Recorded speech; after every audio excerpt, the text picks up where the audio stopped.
J'avais proposé un sujet sur la Vierge qui allait, et puis on m'a dit non, il y a déjà quelqu'un qui va le faire, donc vous ne pouvez pas le faire. Bon, donc je me suis dit, qu'est-ce que je vais faire? Je vais absolument être dans ce colloque.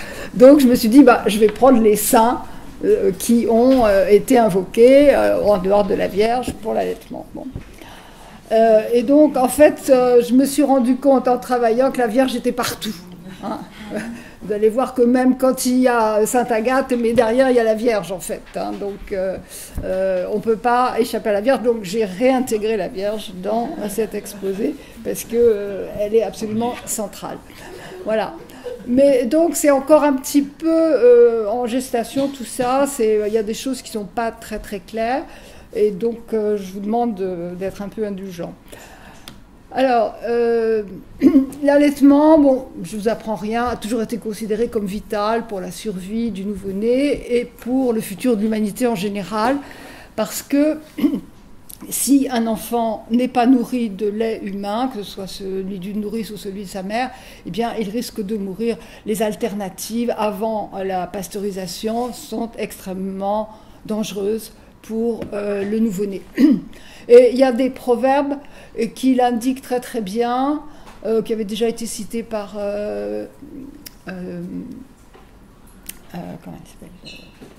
les anthropologues qui travaillaient au musée des arts et traditions populaires, Françoise Lux en particulier. Pointe du soc, pointe du sein, toutes les deux nous font vivre. Et donc la comparaison entre la charrue et la pointe du sein, qui sont toutes les deux aussi vitales. Cultiver les céréales et donner à téter à l'enfant, c'est équivalent dans la survie de l'humanité. Et l'autre est encore plus important, 3 pointes soutiennent le monde, la pointe du sein, la pointe du soc, c'est toujours la même chose, et l'autre pointe que vous savez. Celui-là est un petit peu plus humoristique. Bon. Et alors, dans là je vais vous parler d'un monde, en gros jusqu'en 1914, où la majorité des femmes allaitaient en France.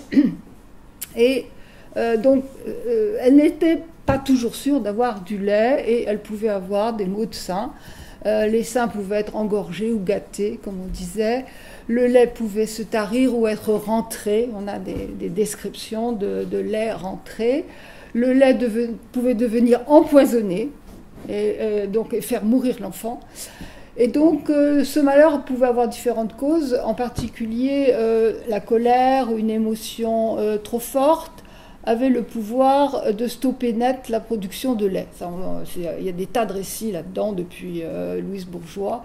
Une femme qui donne à téter à son nouveau-né en étant en colère, en ayant eu une émotion trop forte, eh bien, elle va empoisonner son nouveau-né.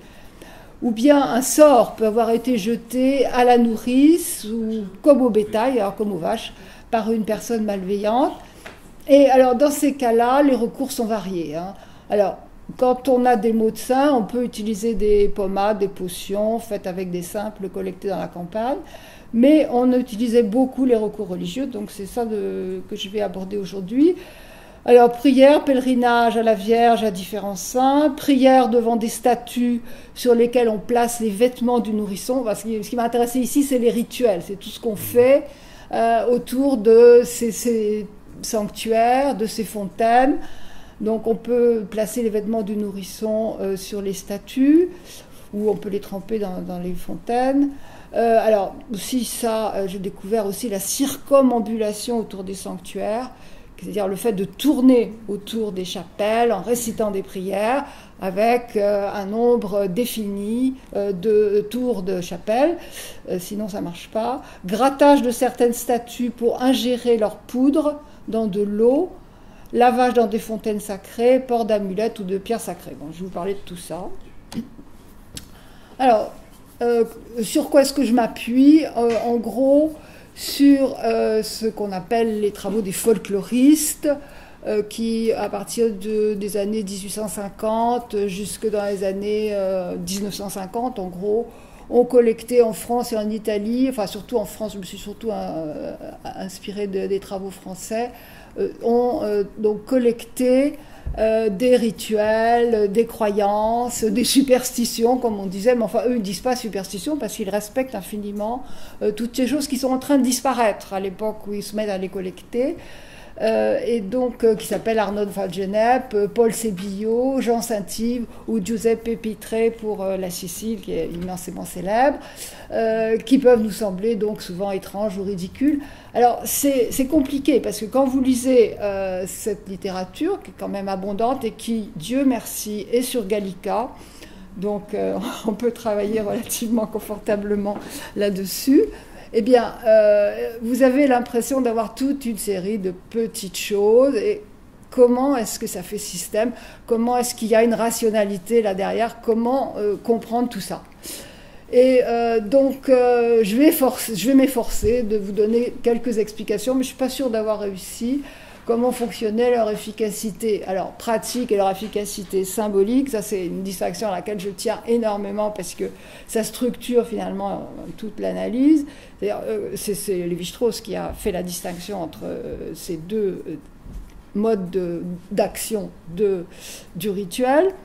L'efficacité pratique, c'est ce qui réussit directement à vous sauver, vous guérir, vous faire grossir. Et symbolique, c'est ce qui, dans la conception générale du monde, vous permet de surmonter une maladie ou un handicap. Et je me suis rendu compte aussi en travaillant qu'il y avait quelque chose qui revenait sans arrêt, c'est-à-dire que les femmes qui allaient demander une guérison dans un sanctuaire, elles étaient aussi obligées d'apporter quelque chose. Et donc il y avait la circulation du don et du contre-don qui était absolument fondamentale dans ces recours. Et puis alors, chemin faisant, je me suis dit, mais il y a des choses qui fonctionnent en relation d'opposition et de complémentarité dans tous ces rituels.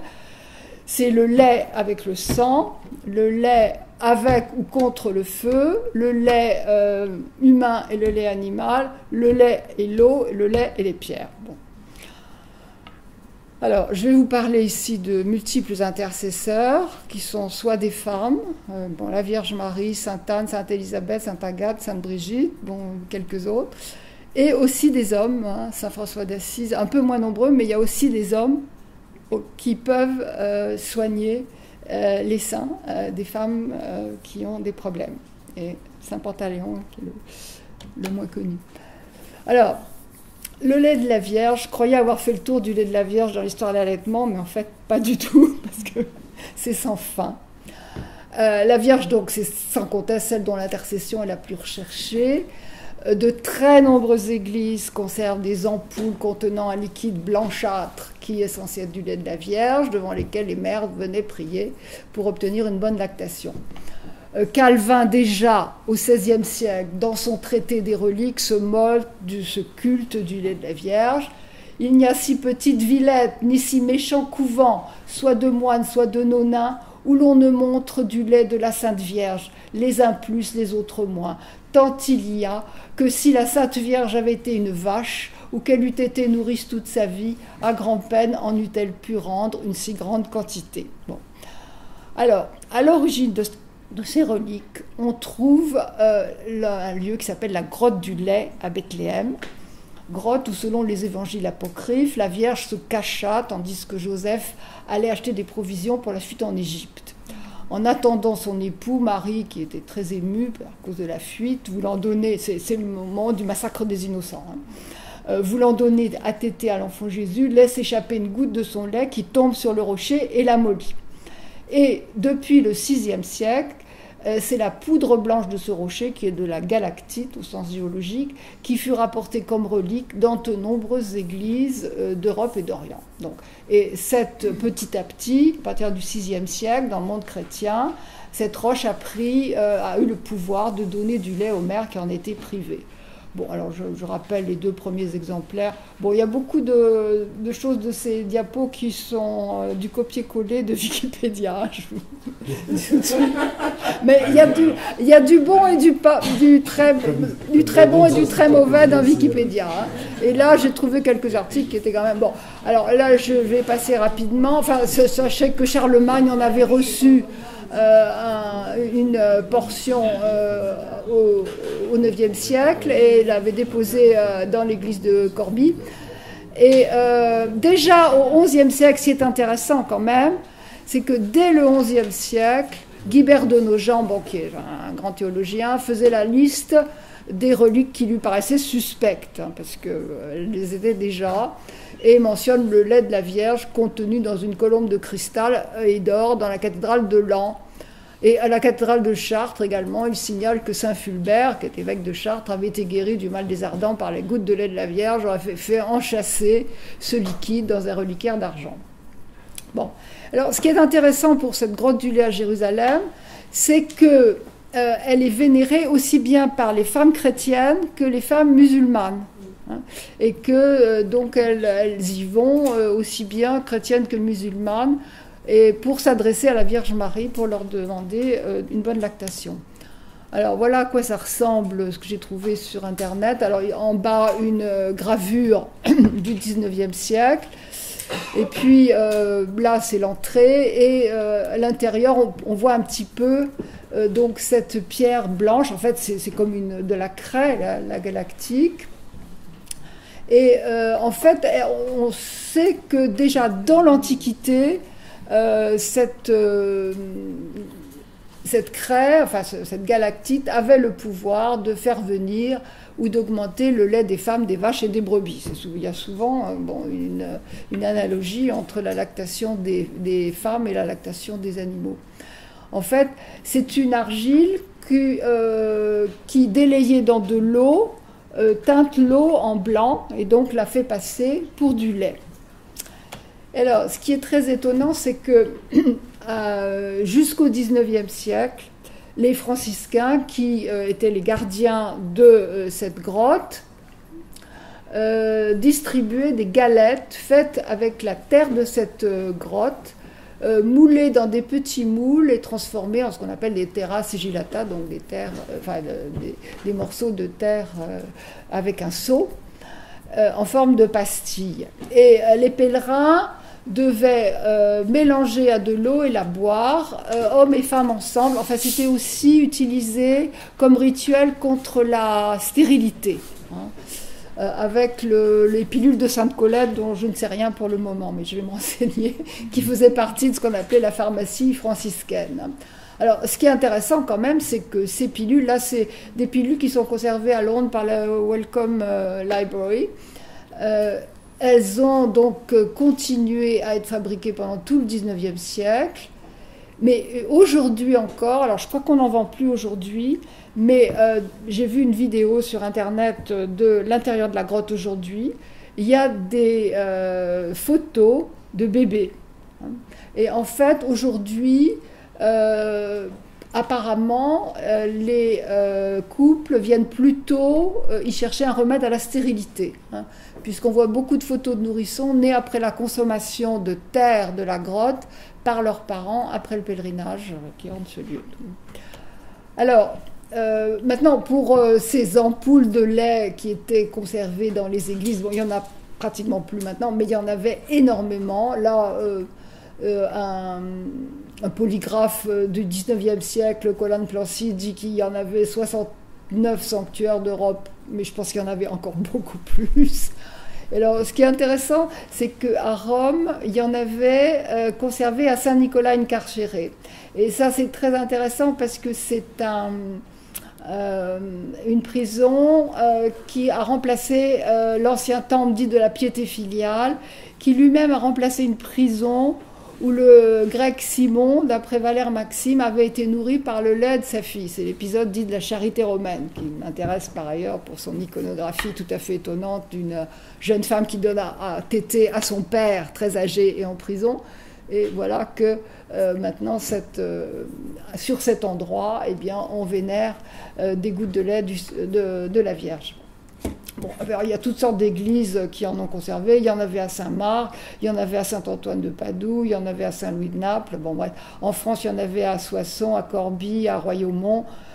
Bon, et comme je vous ai dit, à Chartres, il y en avait à Aix, à Toulon, à Berre, au Saint-Avignon, à Sainte-Marie de Rocamadour. Enfin bon, la liste n'est pas exhaustive, il y en avait vraiment. C'est-à-dire, elles sont plus. Pardon? Tu dis, il y en avait. Bah oui, non, je pense qu'on a fait un peu le ménage depuis. Je vous ai dit, dès le XIe siècle, il y a quand même des ecclésiastiques qui disent, bon, c'est superstitieux. Alors, il y a même des endroits où, oui, c'est ça, à Naples, bon, comme on est chez Saint-Janvier, le lait de la Vierge devenait liquide, comme le sang de Saint-Janvier, aux fêtes de Notre-Dame. Bon, tout ça. C'était le contraire. Pardon? Et là, j'ai pu en dessous, le dernier paragraphe, c'était le contraire. C'était liquide, ça devenait. Oui, c'est ça. Mais en fait, en général, c'est une poudre. Hein.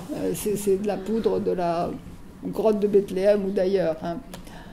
Alors, maintenant, pour toujours suivre le recours à la Vierge, bon, je me suis dit, je vais passer en revue quelques images de la Vierge qui allait. Bon, ça, c'est peut-être moins original puisque j'en ai beaucoup parlé dans le livre Histoire d'allaitement.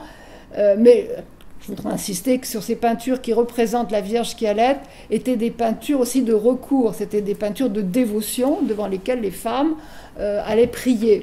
Donc les plus anciennes sont des icônes byzantines. Bon, il y en a beaucoup qui ont été perdues dans la crise de l'iconoclasme au 7e, 8e siècle, mais bon, celle-ci, elle est du 13e siècle au monastère de Sainte-Catherine du Sinaï.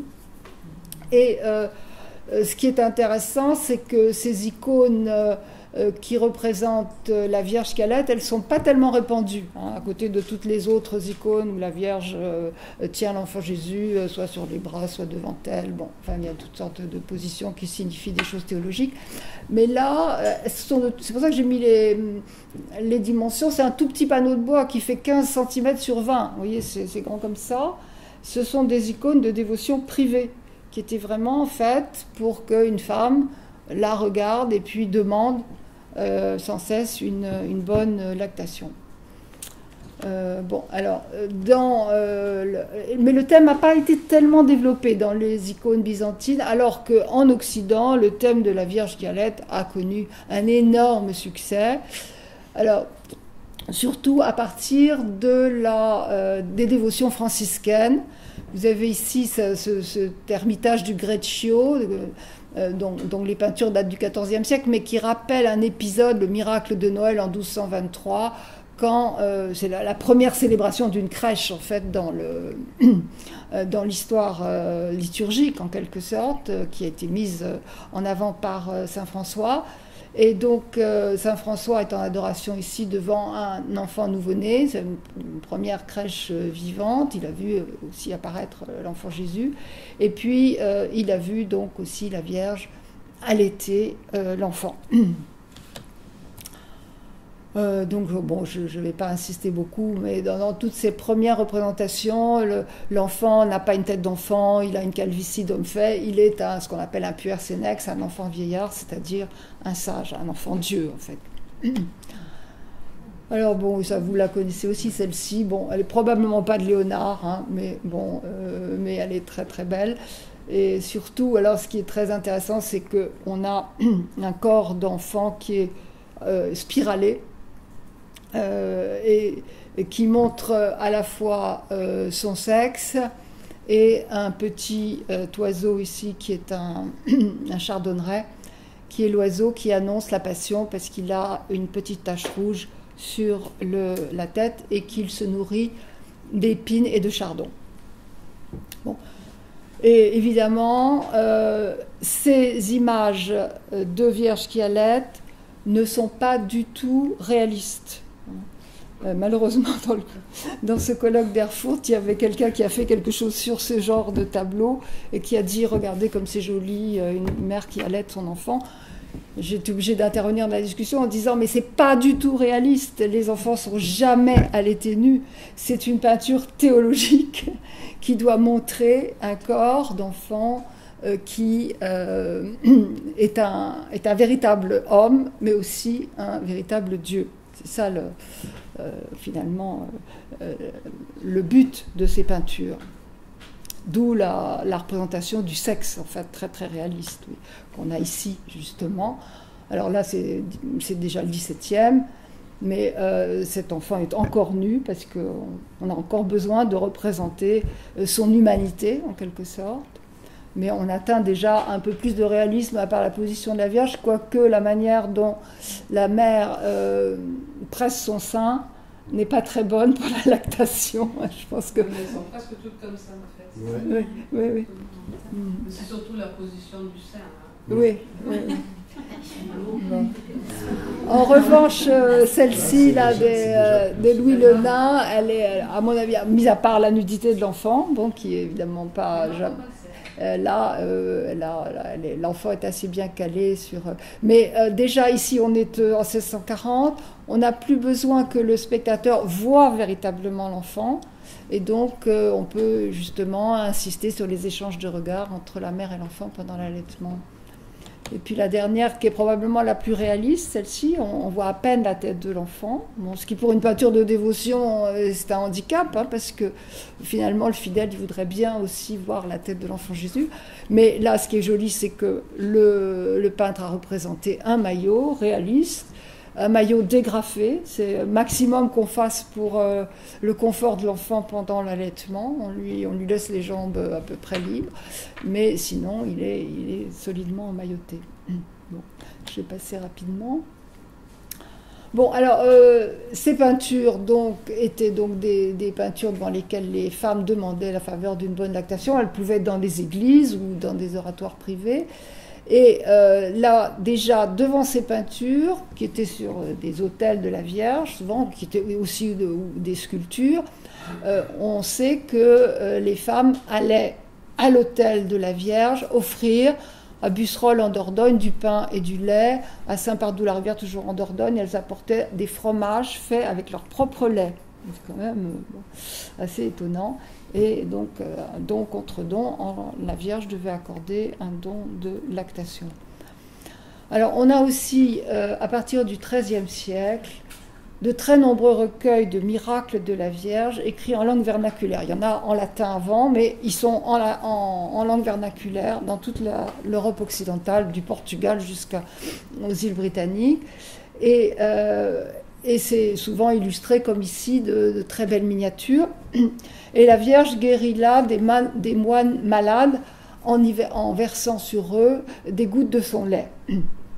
Et au long de ces recueils de miracles, Marie apparaît comme la grande médiatrice de la miséricorde de Dieu, la plus sûre avocate des âmes affligées. Bon. Et en fait, ces textes, qui pouvaient être lus pour ceux qui ne savaient pas lire, on pouvait regarder les miniatures, encouragent la dévotion mariale et insistent sur l'importance des prières à Marie.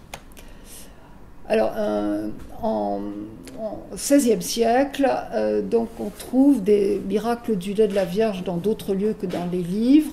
Comme ici, c'était une fresque donc d'un peintre pas très connu, qui a un surnom, qui s'appelle Il Montevarchi, à San Giovanni Valdarno, en Toscane.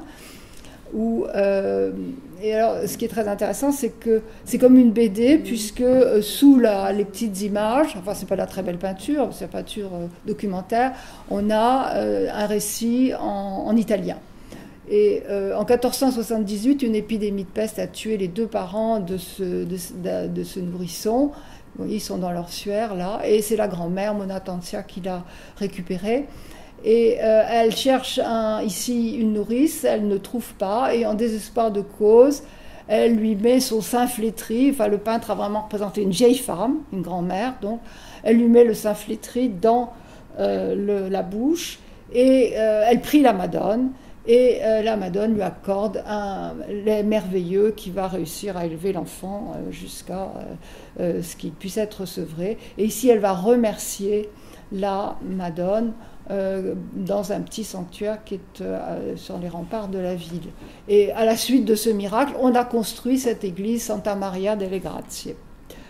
Voilà, ça c'est la petite scène assez jolie d'ailleurs, avec toutes sortes d'accessoires locaux, le petit chat, la pelle à feu et la lampe à huile, et donc le geste de nourrir l'enfant. Alors, il y a aussi des saints qui ont eu le privilège, j'en ai parlé à propos de Saint Fulbert, de recevoir du lait de la Vierge directement. Donc c'est Saint Bernard, bon, avec d'ailleurs, bon, c'est évidemment apocryphe, c'est très tardif, la légende dorée n'en parle pas par exemple, et donc c'est une légende qui s'est développée autour de Saint Bernard à la fin du XIIIe siècle en Espagne, et c'est seulement au XVe siècle qu'on trouve beaucoup de représentations picturales de ces jets de lait à Saint Bernard. Bon, ça je l'ai publié dans le livre Histoire d'allaitement. Le lait d'ailleurs va en général préférentiellement sur la bouche de Saint Bernard, parce que c'est ça qui va lui permettre d'être un bon orateur et de parler au nom de la Vierge et aussi du Christ aux fidèles qui l'entendent. Et ce qui est assez joli, c'est le geste de l'enfant qui ne considère pas qu'il est frustré, puis au contraire qui encourage le lait à aller jusqu'au sein. Bon, là, c'est plus conventionnel. Bon. Et là, enfin, la lactation de Saint Bernard a vraiment inspiré les peintres pendant plusieurs siècles, puisque là, on en trouve encore en 1650 en Espagne. Et donc, là, la goutte de lait arrive vraiment dans sa bouche. Alors maintenant, les saintes, j'en ai à peu près fini avec la Vierge, mais je me suis intéressée au cas de Sainte Anne, et je m'interroge toujours, mais je vais passer rapidement, pourquoi est-ce que dans certaines peintures, comme celle-ci du Tintoret, Sainte Anne, c'est-à-dire la mère de la Vierge, n'allaite pas la Vierge, hein, donc, alors que du point de vue théologique et moral, l'allaitement est très valorisé. Hein, et donc, bon, Sainte Anne, c'est une sainte femme, il n'y a pas de doute là-dessus. Et donc, vous voyez, elle est couchée là, et il y a une nourrice qui va allaiter la petite, là devant.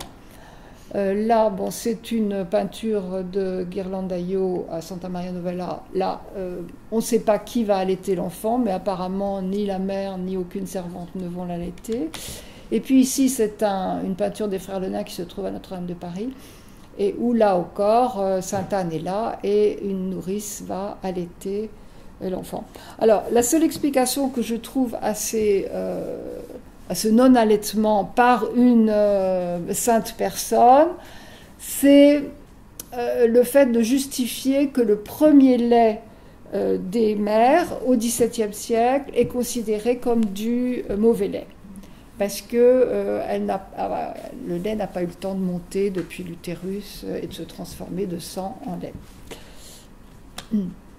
Alors, j'ai trouvé quand même une mention, ça m'a bien intéressé, du recours à Sainte Anne pour un allaitement chez une nourrice, enfin chez la 8e nourrice du futur Louis XIV, vous savez, qui est née avec des dents, et qui a déchiré les seins de 7 nourrices successives, et même la 8e. Et Perrette Dufour est la seule qui va réussir à l'allaiter pendant 2 ans, mais au début ça a été très difficile parce qu'il les mordait toutes. Et donc pour soigner ses seins, elle prit la Vierge, mais aussi Sainte Anne. Et comme bon, elle est la nourrice du dauphin, qu'on se demande s'il va survivre, parce que quand même c'est beaucoup. Hein. Il n'est pas rare d'avoir 3-4 nourrices pour un enfant royal, mais là 8 ça fait beaucoup. On lui a apporté une relique du doigt de Sainte Anne. Je n'ai pas trouvé dans quelle église elle était, et elle l'a placée sur ses seins. Et aussitôt, elle a été soulagée, elle a été bientôt guérie, et donc elle a pu continuer l'allaitement, grâce à Sainte Anne. Et on a un certain nombre de fontaines, dont le nom même, Mortane, Moriane, manifeste qu'elles sont dédiées à Sainte Anne, en Saône-et-Loire, là, ça c'est Fan Genève qui le dit, et qui sont très fréquentées, ces fontaines, enfin cette fontaine, le 15 août. Le 15 août, elles lavaient leurs seins dans l'eau de la fontaine, remplissaient un pot d'eau, et avec ce pot d'eau, elles lui faisaient toucher la base de la statue de Sainte Anne. Oui, c'est un peu compliqué. Et elles ramenaient le pot chez elles, et elles utilisaient l'eau pour boire ou pour laver leurs seins. C'est Paul Sébillot qui le dit. Bon, Élisabeth, alors là, c'est quasiment sûr qu'elle n'a pas allaité, parce qu'elle était très vieille. Et donc là, on voit, ça c'est toujours Santa Maria Novella, la chapelle Tornabuoni. Elle est là manifestement âgée, et c'est une jeune nourrice qui a pris le jeune Jean-Baptiste pour l'allaiter. Et toujours Tintoret qui montre aussi la naissance de Saint Jean-Baptiste avec Élisabeth couchée au fond et sur le devant une jeune nourrice qui va allaiter le nouveau-né. Alors, je vous ai annoncé plusieurs types d'opposition complémentaires.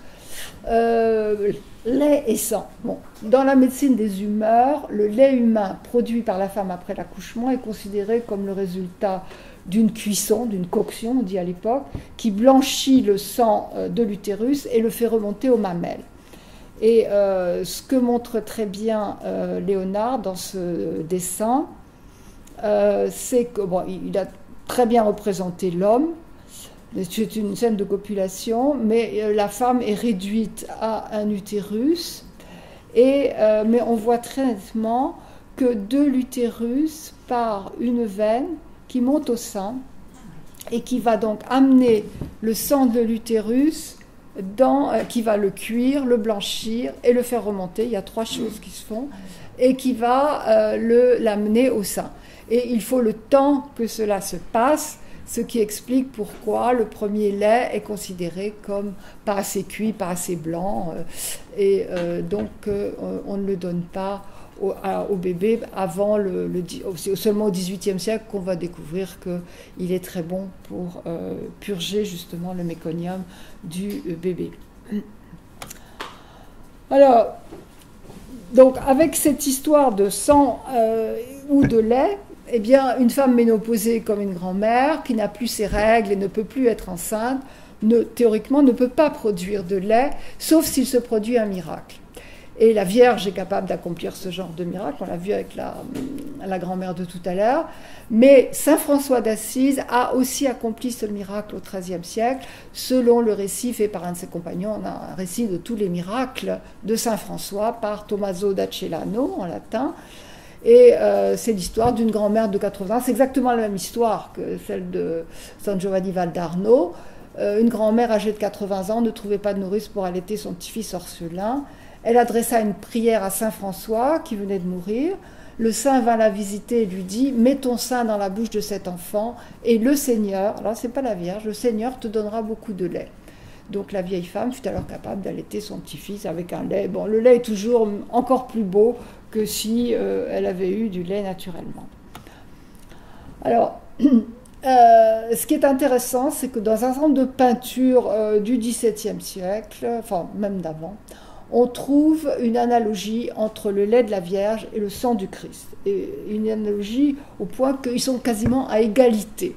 Et que dans ce qu'on appelle la théologie de la double intercession, ils peuvent conduire tous les deux au chemin du salut.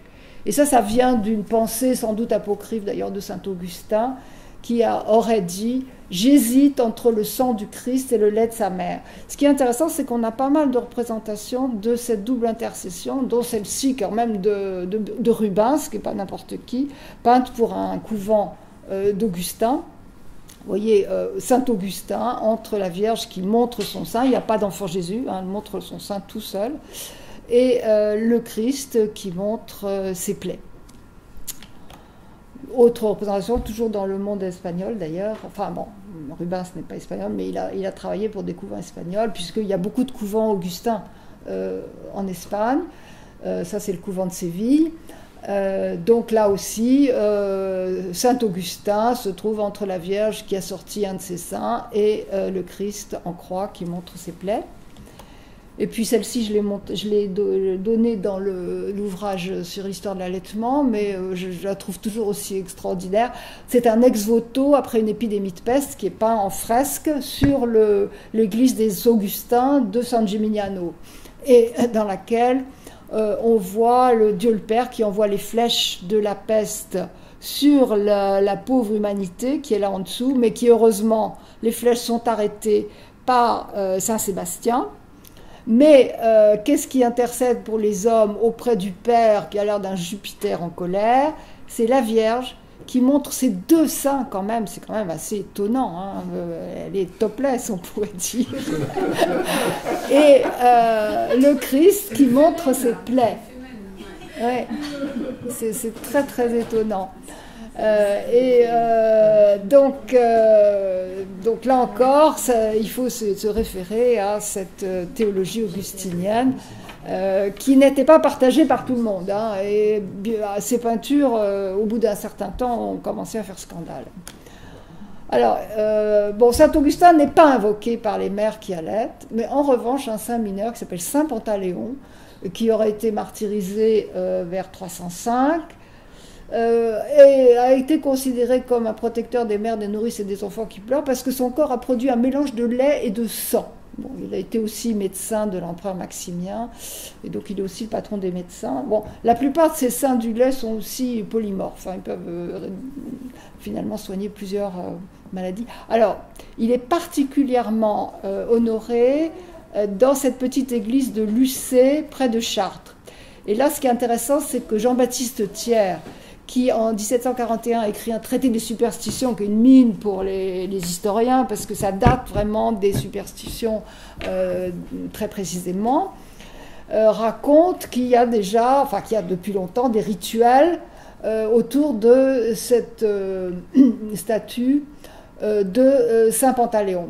Les nourrices qui, pour avoir beaucoup de lait, portent au marché un fromage mou et tout dégoûtant. Dégoûtant, ça veut dire qui coule, hein, c'est pas dégoûtant au sens de dégoût.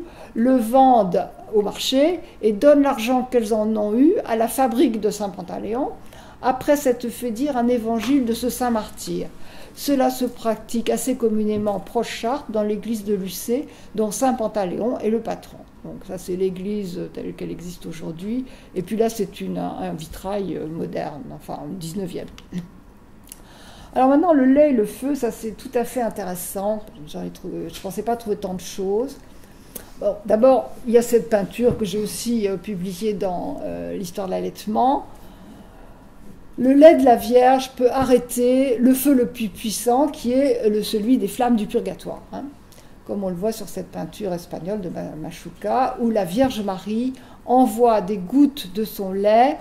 Alors les âmes du purgatoire, bon, c'est pas une très il faudrait presque arrêter la lumière, parce qu'elles sont là, hein, elles sont en dessous.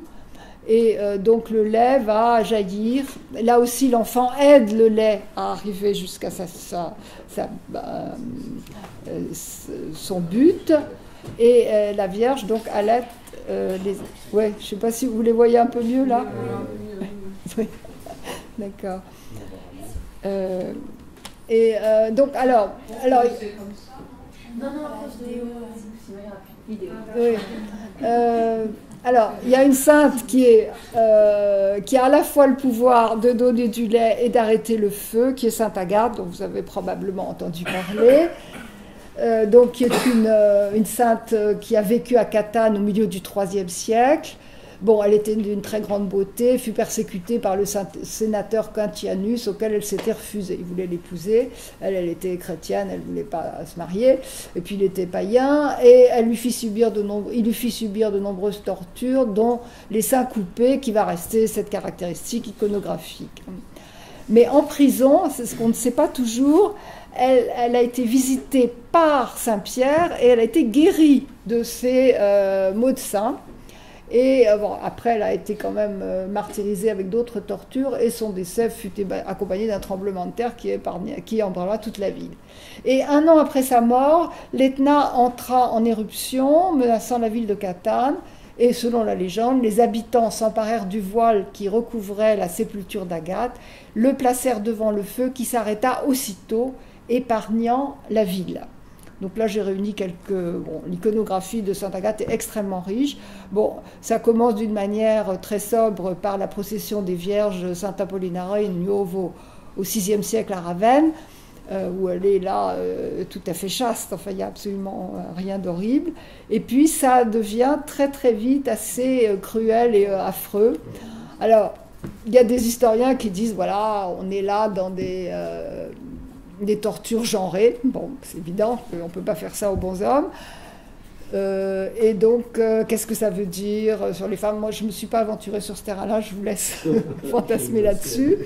Bon, c'est sûr que dès le XIIe siècle, c'est pas tendre. Là, voilà, le Cantianus est là, et puis la pauvre Sainte Agathe était attachée sur une espèce de croix d'ailleurs, et on lui coupe les seins. Là, c'est une peinture du XVe siècle.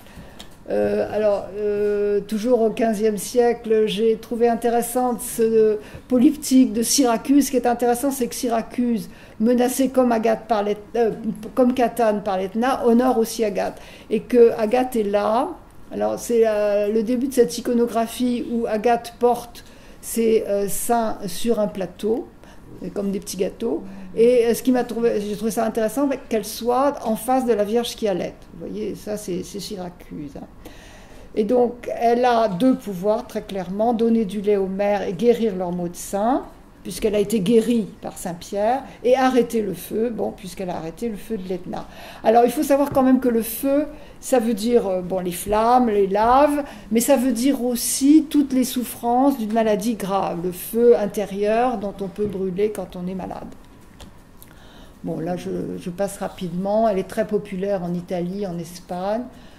Plusieurs peintures de l'époque moderne la représentent souffrant de terribles tortures. Alors, oui, le XVIIe siècle en particulier, mais pas seulement, a vraiment beaucoup représenté les tortures les plus cruelles sur les saints, comme exemple, finalement, d'extraordinaire sainteté pour les fidèles.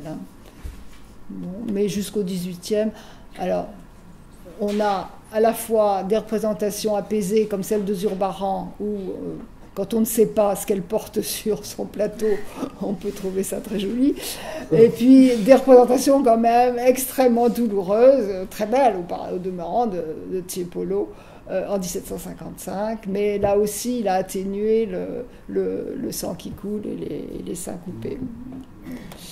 Alors, bon, je vous apprendrai rien, mais j'ai passé rapidement sur les fêtes de Sainte Agathe à Catane, qui sont quelque chose d'extraordinaire, depuis très longtemps. Hein. Bon, je pense que maintenant, ça a pris un aspect plus touristique que religieux.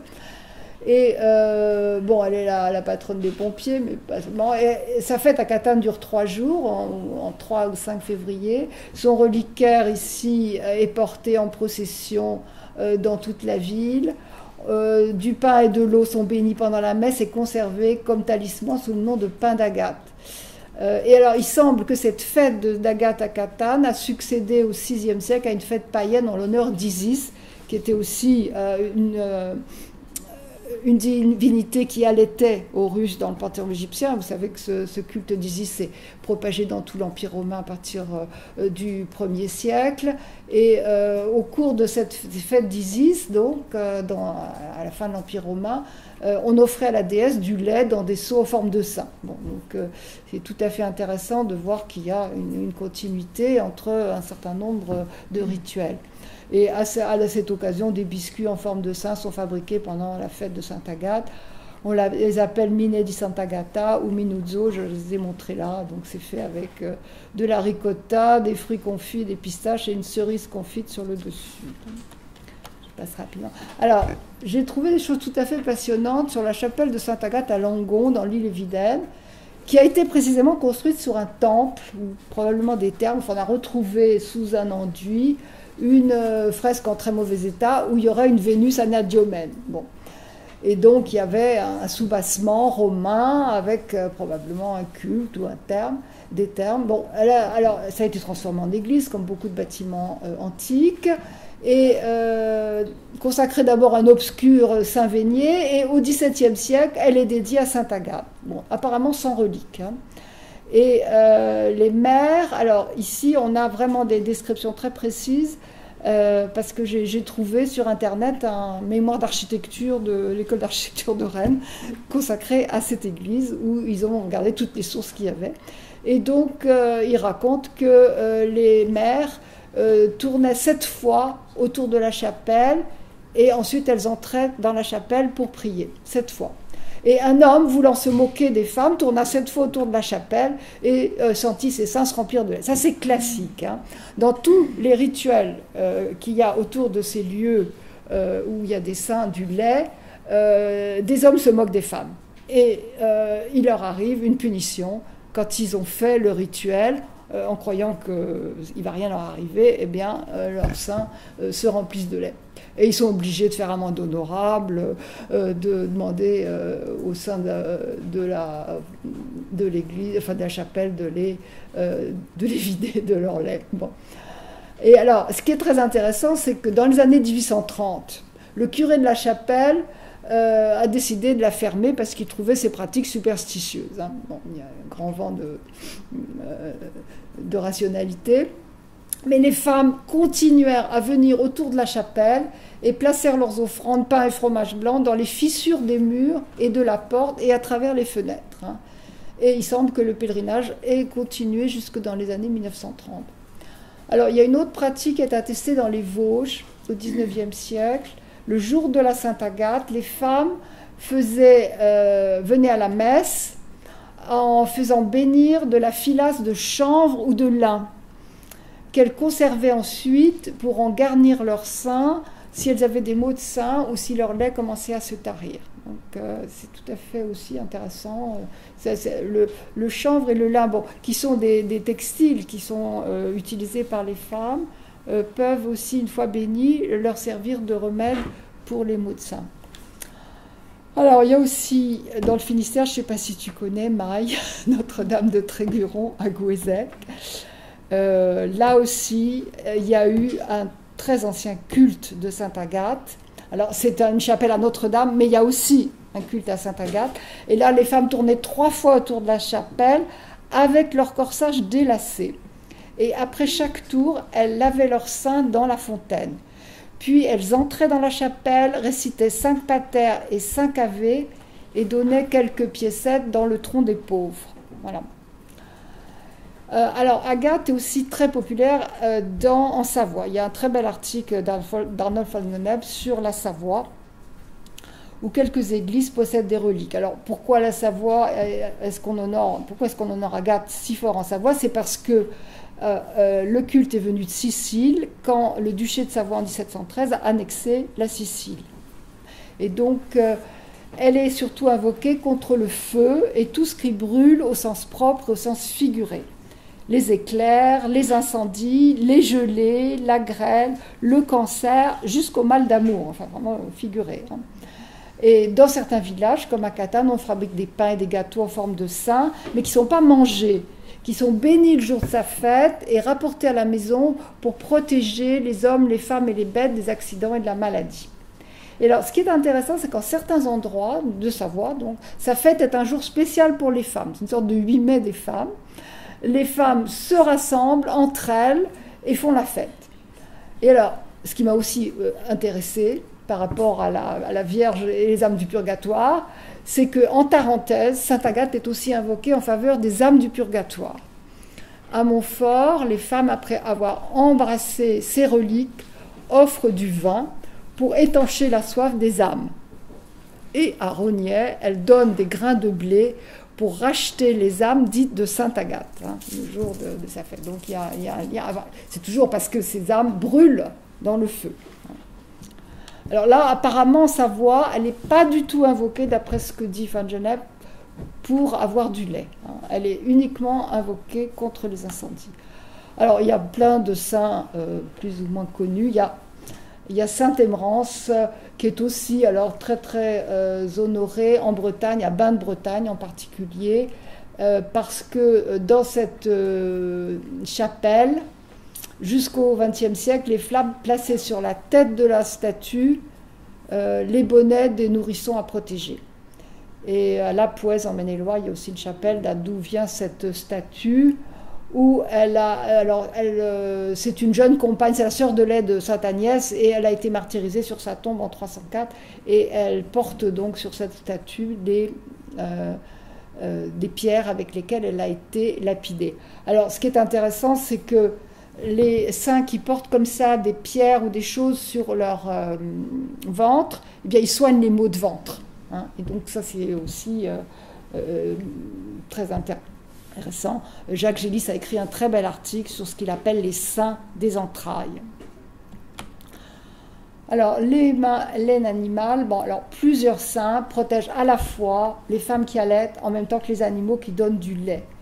Et alors, Sainte Brigitte d'Irlande en particulier, qui est honorée à Merdrignac en Bretagne, et bon, est aussi invoquée pour les femmes et pour les vaches. Alors pourquoi? Parce que dans sa vie légendaire, elle a pu un jour, grâce à un miracle, nourrir avec le lait d'une seule vache 3 évêques qu'on a ici à l'arrière, qui s'étaient arrêtés dans son monastère. Donc elle s'est demandé, mais mon Dieu, comment je vais faire pour les nourrir? Et puis la vache n'a pas arrêté de donner du lait en suffisance pour pouvoir nourrir tout le monde. Et là, à Merdrignac, elle est représentée allaitant sa vache. Alors, le grand saint quand même du lait, c'est Saint Mamès, qui est un saint originaire de Césarée de Cappadoce. Et c'est un berger, donc il est à la fois l'ami des animaux et vit du lait de son troupeau, et il prêche l'évangile aux animaux sauvages qui l'entourent. Et il protège aussi donc les nourrices.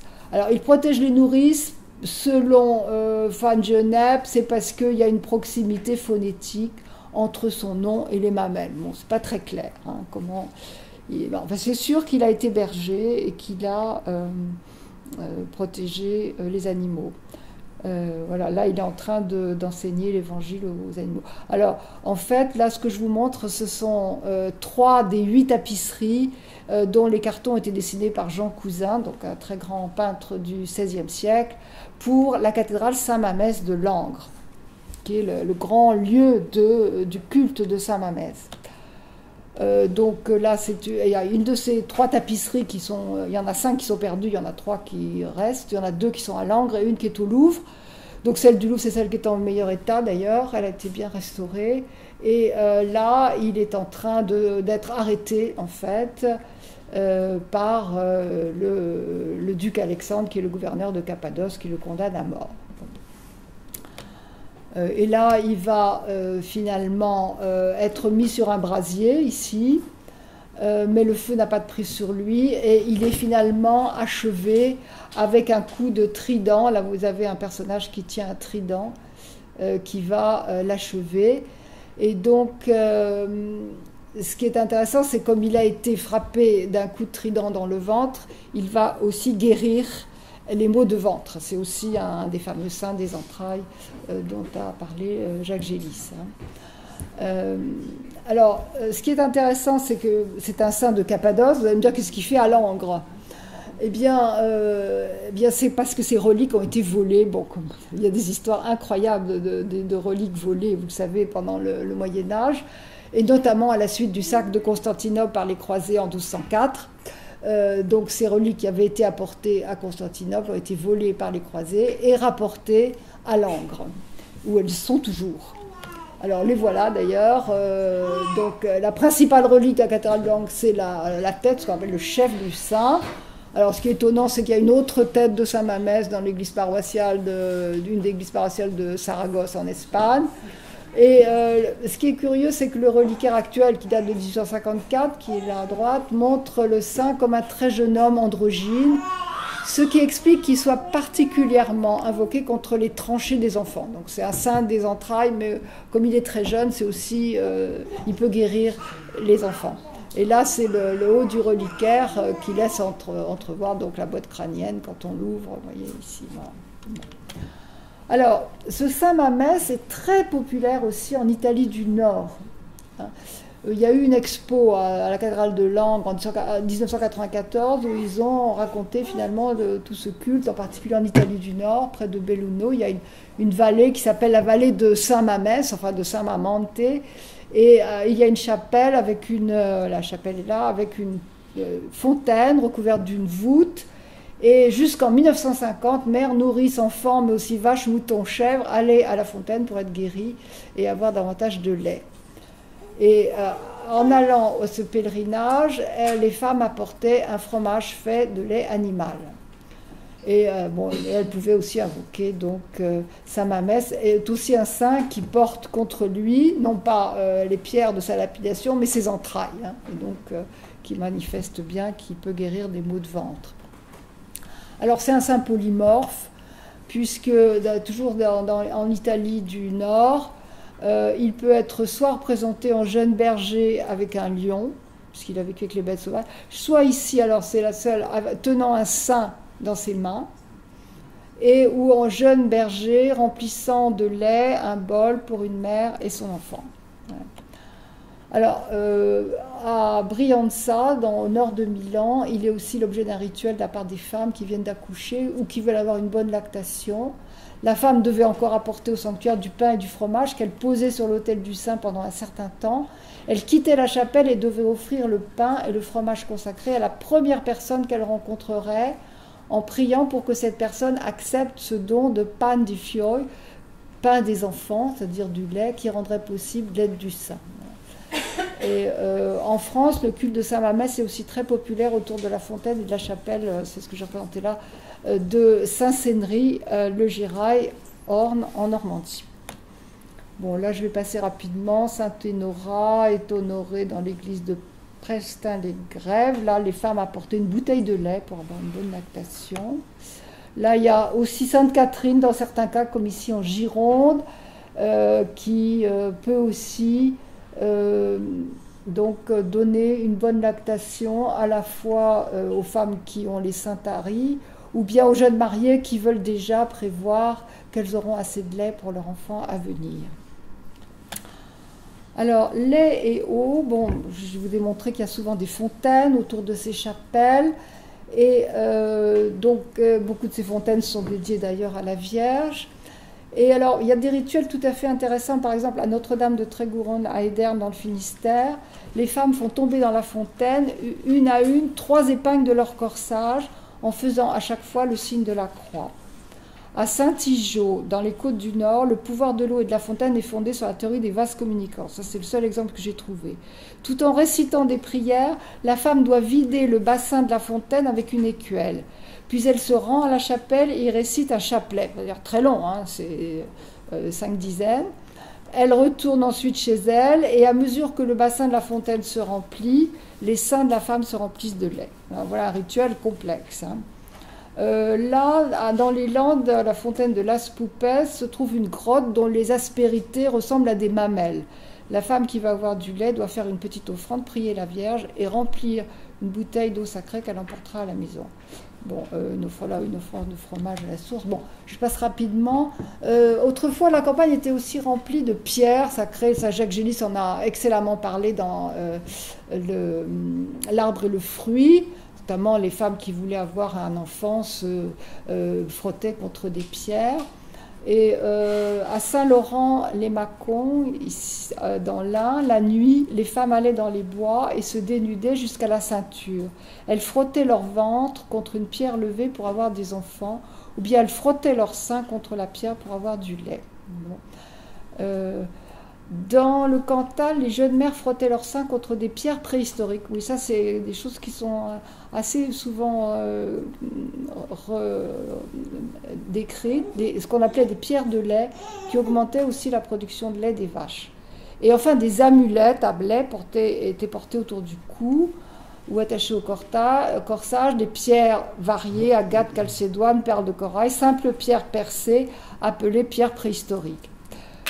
Dans les Vosges, il y avait des glands de Saint-Anselme qui étaient des pierres ovoïdes d'Albâtre, des perles de verre en Gironde qu'on appelait graines de lait, et en Auvergne, des petits grains de quartz laiteux portés sur les seins pour prévenir les engorgements au début de la lactation. Les nourrices qui avaient mal au sein avaient peur de perdre leur lait, se protégeaient du mauvais œil avec une petite pierre percée appelée garde-lait. Bon, et j'ai trouvé rigolo de voir que pouvoir des pierres est toujours finalement quelque chose dont on fait la publicité aujourd'hui. Donc peut-être pas uniquement pour la lactation, mais que c'est quand même très très ancien et ce n'est pas complètement perdu. Alors, juste une toute petite diapo sur l'anorexie du nourrisson. C'est la géographie de Saint-Nicolas qui montre qu'il a commencé à jeûner alors qu'il était encore allaité par sa mère. Le mercredi et le vendredi, il ne tétait qu'une fois par nuit et non pas plusieurs fois. Et ce jour-là, il ne prenait que le sein gauche qui est plus près du cœur et donne un lait de meilleure qualité. Au Moyen-Âge, refuser de manger était considéré comme une preuve de sainteté et non comme un désordre psychique. Mais à partir du 19e siècle, on s'est inquiété si un enfant refusait de téter. On pensait qu'il avait été ensorcelé. Et en Provence, on pratiquait un rituel qui consistait à prendre l'enfant dans les bras avec 2 personnes de la famille qui l'emmenaient hors du village. L'une portant l'enfant, l'autre portant du pain. Et une fois à l'extérieur des limites du village, le pain était offert à la première personne rencontrée. Si le pain était accepté et mangé, l'enfant allait se rétablir. C'est toujours le don et le contre-don qui permettent l'efficacité. Donc, pour terminer, les rituels pour obtenir une bonne lactation sont assez proches de ceux destinés à combattre la stérilité. Vous avez vu dans la grotte du lait de Bethléem, on est passé finalement du lait à la stérilité. Grossesse et allaitement sont 2 pratiques essentielles à la communauté humaine. Alors, les recours religieux en cas de difficulté d'allaitement ne sont pas les seuls et n'excluaient pas le recours conjoint à des remèdes fabriqués à la maison. Par exemple, en 1609, Louise Bourgeois, dans ses observations diverses, donne des recettes de potions que les femmes pourront préparer facilement avec des ingrédients qui se trouvent dans leur propre cuisine ou chez l'apothicaire à des prix abordables.